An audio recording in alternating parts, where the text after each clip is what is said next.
Hey everyone, today I'm going to show you what I have found to be the best video settings to help mine and my computer's performance. First, I'm going to do some FPS testing, and later on in the video I will try to do some image quality comparison.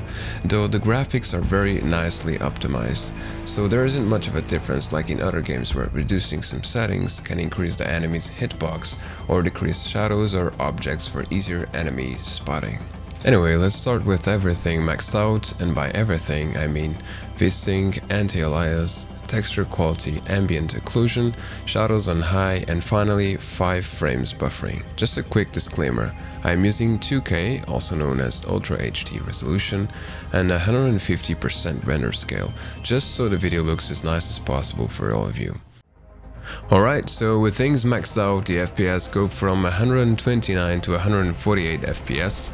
I've tried to keep the FPS counter on screen throughout the video so you can check for yourself.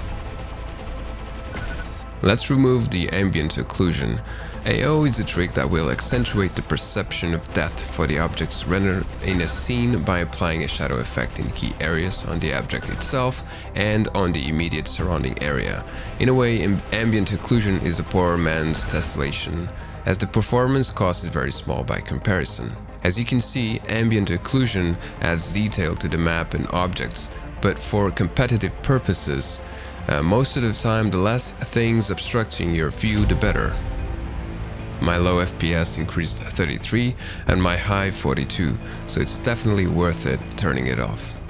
Next, we're going to test anti-alias off. The game is a bit unstable regarding CPU demand, so I had to make multiple tests to make sure the FPS differences weren't due to external factors.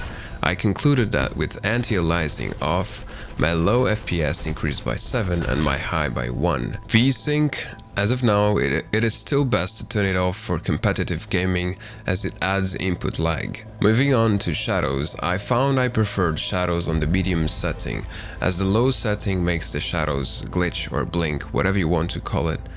I don't think I can see a difference between the high and the medium settings. If you need some extra 5 to 7 frames per second, using shadows on the lowest setting will give you just that.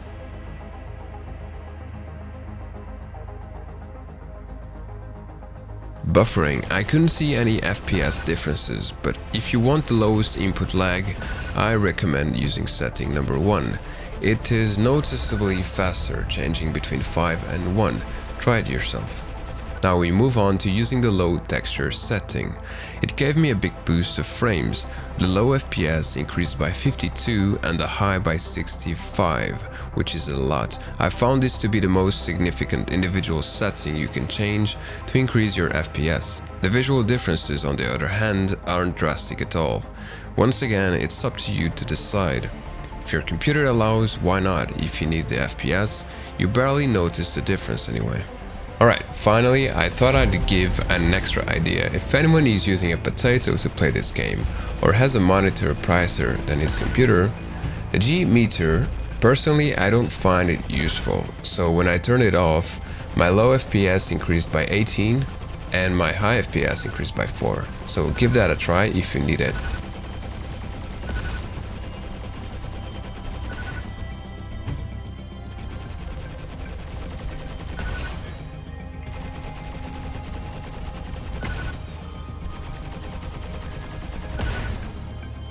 So there you go, I hope you found this video useful. If you could subscribe or share the video, that would mean a lot to me. And yeah, thank you for watching and have a nice day. Cheers. That's normie.